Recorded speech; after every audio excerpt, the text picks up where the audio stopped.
Salut tout le monde, bienvenue sur ma chaîne ou bienvenue pour les nouveaux ici sur Oana27. Le bouton s'abonner est juste en dessous.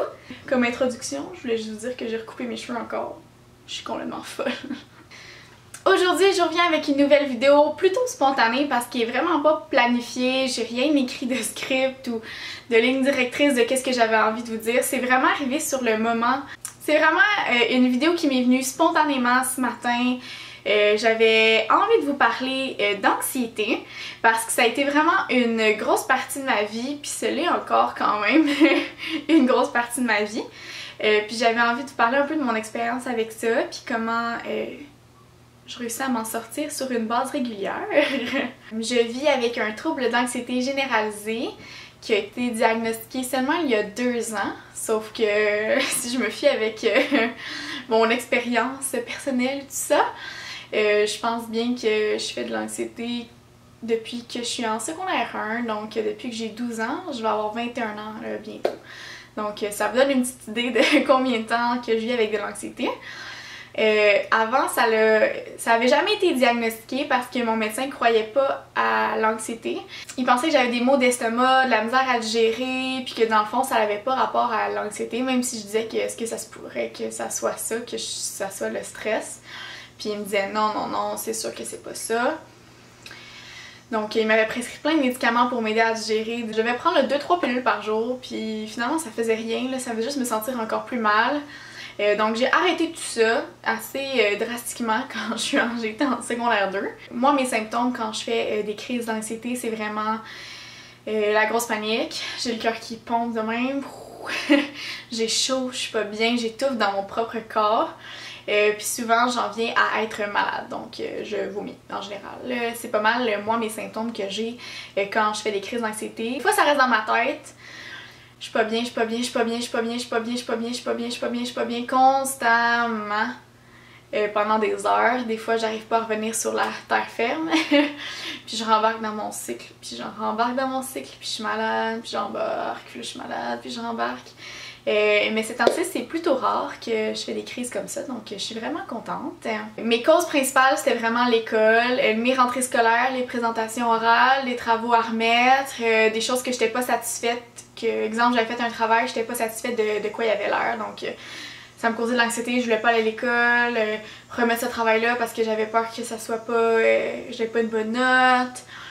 J'allais dans un collège privé, je me sentais que j'avais un peu de pression par rapport à ça parce que je voulais vraiment performer. J'avais des grandes aspirations pour le futur à ce moment-là. Donc c'est vraiment important pour moi de performer à l'école, puis ça a été une grande source de stress pour moi. Puis c'est ça. J'ai eu une grosse claque d'en face quand je suis rentrée au cégep. Puis quand j'ai commencé à sortir avec mon amoureux Mathieu, il m'a vraiment aidé à comme essayer de gérer mon anxiété dans la vie en général. Il m'aidait à calmer mes crises quand j'en avais. Puis c'est plutôt dur parce que quand je suis en crise d'anxiété, je suis pas capable de me faire toucher, j'accepte pas de... je suis déjà en train d'étouffer dans mon propre corps, fait que comme quelqu'un qui vient me faire des câlins, je suis genre non, non, touchez-moi même pas. Et des fois la seule place que j'accepte de me faire toucher, c'est comme dans le dos, fait que me faire comme masser légèrement ou comme juste me faire flatter dans le dos, ça me calme d'habitude. Mais ça dépend à quel niveau de crise d'anxiété je suis. Quand j'étais en sciences humaines à Édouard, dans ma dernière session, j'avais 8 cours, donc ça faisait 2 ans que j'étais à l'école, j'avais 8 cours et j'étais en train de péter aux frettes littéralement. J'étais en train de faire un burn-out, je paniquais, je dormais pas, je mangeais pas, j'étais malade le matin, la midi, le soir. Puis là j'ai dit ok là c'est assez. Donc ça fait 2 ans à peu près. Et puis là, j'ai fait comme non, ça va pas se passer comme ça. Donc, entre-temps, j'ai changé de médecin. Puis là, je suis allée le voir, j'ai dit écoute, ça va vraiment pas. J'ai comme mon anxiété est dans le tapis. Je sais que c'est de l'anxiété parce que c'est tout le temps dû à une source comme X. Je perds le contrôle, je suis malade, tout ça. Puis là, il m'a donné officiellement mon diagnostic et il m'a fait aussi une feuille pour que je puisse annuler des cours. Donc, puis finalement, après 8 semaines, j'ai fait fuck off. Donc, j'ai coupé ma session en 2. Donc, les 7 autres semaines, j'ai seulement eu 4 cours, puis ça a été une délivrance, là. Ça m'a tellement fait du bien, là. Donc j'ai fait une autre session, ma dernière session en sciences humaines, j'ai eu 4 autres cours. Ensuite, je me suis inscrite à l'université à distance parce que je me sentais pas apte à rentrer à l'université dans un programme qui m'intéressait parce que je savais pas trop qu'est-ce qui m'intéressait aussi, j'étais pas trop sûre. Donc j'ai commencé le bac en communication à distance avec TÉLUQ, que j'ai vraiment pas aimé. Mais le fait d'étudier à la maison, moi puis mon chum, on a parlé d'avoir un chien parce que ça me permettait d'être tout le temps à la maison, donc je pouvais m'en occuper. Puis c'est là qu'on a eu Lily, donc après quelques mois de délibération, on a décidé que ben oui, ça pouvait être bon pour nous, ça pouvait être bon pour moi, tout ça. Puis je ne serai jamais assez reconnaissante et à ma famille pour m'avoir permis d'avoir un chien parce que vraiment ça a fait toute la différence dans ma vie. Je viens de re-rentrer à l'école finalement au cégep en commercialisation de la mode au collège La Salle. Donc j'ai une re-rentrée scolaire de type stressante parce que c'était une nouvelle école, un nouveau programme, des gens que je connaissais pas. J'étais à Montréal en plus, donc c'est un transport en commun de plus parce que d'habitude je faisais juste autobus, tandis que là je dois faire autobus-métro. Donc c'était censé être une rentrée scolaire archi stressante, un gros poids par rapport à mon anxiété. Puis tout s'est tellement bien passé, je suis tellement sereine par rapport à ma rentrée scolaire. C'est la 3e semaine que je suis à l'école présentement et j'ai eu aucun symptôme de crise d'anxiété. Pour moi, tout est dû à Lily, personnellement, et à un travail sur moi dû à Lily.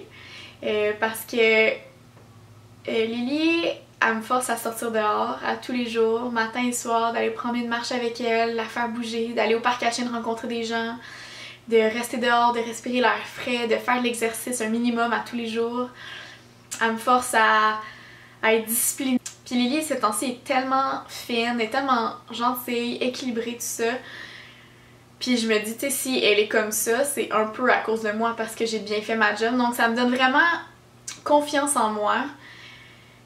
Parce que je me dis que j'ai vraiment bien travaillé dans ce sens-là. J'ai comme un retour comme de... C'est vraiment dur à expliquer comme ce que je ressens par rapport à Lily parce que je l'aime d'un amour comme si c'était mon enfant, là. Puis aussi si je fais une crise pour une raison X, je peux la toucher parce que c'est moi qui ai le contrôle du toucher. Elle reste près de moi, je vais venir la flatter, lui faire un câlin. Donc il y en a qui pensent que ça fonctionne pas nécessairement la zoothérapie. Souvent ça va être les médecins n'ont pas grand espoir par rapport à ça. J'en avais déjà parlé à mon médecin s'il voulait me faire une feuille de zoothérapie puis il m'avait dit non. C'est tout. Je sais pas si cette vidéo-là avait vraiment un but ultime, mais j'avais vraiment envie de vous partager ce moment-là de bonheur de ma vie parce que j'ai déjà partagé un moment de malheur de ma vie. J'ai fait une vidéo là, justement quand j'avais 8 cours puis j'étais en train de battre ma vie. J'avais fait une vidéo, vous pourrez la voir, avec ma GoPro, le son c'est de la merde, j'ai l'air désespérée et en crise existentielle de la vie. Donc c'était tout pour ma vidéo, j'arrête de blablater dès maintenant. J'espère que cette petite vidéo-là vous aura plu. Ça va, je dis à chaque fois que je dis c'est une petite vidéo, mais peut-être qu'elle va durer quand même 10 minutes. Je vous le souhaite pas, mais si vous êtes resté à la fin, merci. Et on se revoit dans une prochaine vidéo la semaine prochaine. Bye!